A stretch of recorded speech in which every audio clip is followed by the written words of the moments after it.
শিল্পী দিৱসৰ সভাৰ মাননীয় সভাপতি মহোদয়ৰ লগতে সভাত উপস্থিত থকা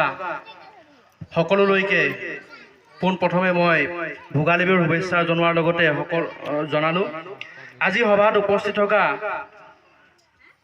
আমাৰ চিমেণ্ট চাপৰিৰ বিশিষ্ট ব্যক্তি হিচাপে আজি উপস্থিত থকা লোহিত চাংমাই ডাঙৰীয়া, সদৌ অসম ছাত্ৰ সন্থাৰ চিমেণ্ট চাপৰি আঞ্চলিকৰ সাধাৰণ সম্পাদক ৰাহুল বৰা ডাঙৰীয়া, তেখেতে পৰলোগামী হ'ল, গতিকে আমি সকলোৱে তেখেতক লৈ মৰ্মাহত হৈছোঁ। গতিকে তেনেধৰণে আমাৰ শিল্পী সমাজ যি তেখেতকো ইয়াৰ পৰাই মই তেখেতলৈও একাজলি শ্ৰদ্ধাঞ্জলি জ্ঞাপন কৰিছোঁ।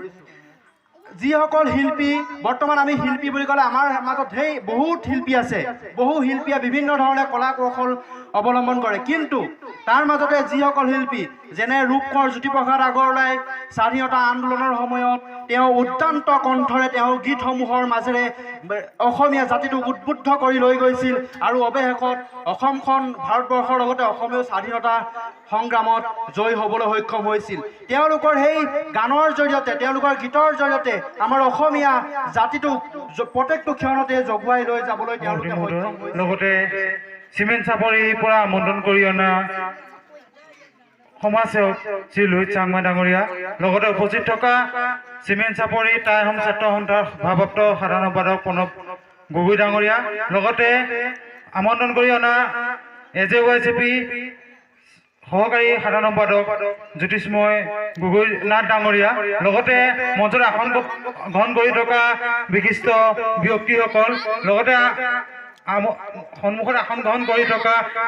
মাতৃতুল্য আই মাতৃসকল আৰু ৰংপুৰীয়া গাঁও যুৱ সংঘৰ চিমেণ্ট চাপৰি ৰংপুৰীয়া গাঁৱৰ যি যুৱ সংঘ যিদৰে আজি এই সুন্দৰ সভাংগভাৱে এই আয়োজন কৰিলে, সেইবাবে আমি চিমেণ্ট চাপৰি আঞ্চলিক ছাত্ৰ সন্থাৰ তৰফৰ পৰা ধন্যবাদ জনাইছোঁ। লগতে আমাক দূষিত হিচাপে আমন্ত্ৰণ কৰিছিলে সদৌ ধেমাজি জিলা ছাত্ৰ সন্থাৰ সন্মানীয় সভাপতি সঞ্জীৱ দাস ডাঙৰীয়াক আমন্ত্ৰণ কৰি আনিছিলে। তেওঁ বিশেষ এটি কাৰণত তেওঁ ইয়ালৈ আহিব নোৱাৰিলে, সেয়ে তেওঁ আপোনাৰ আগত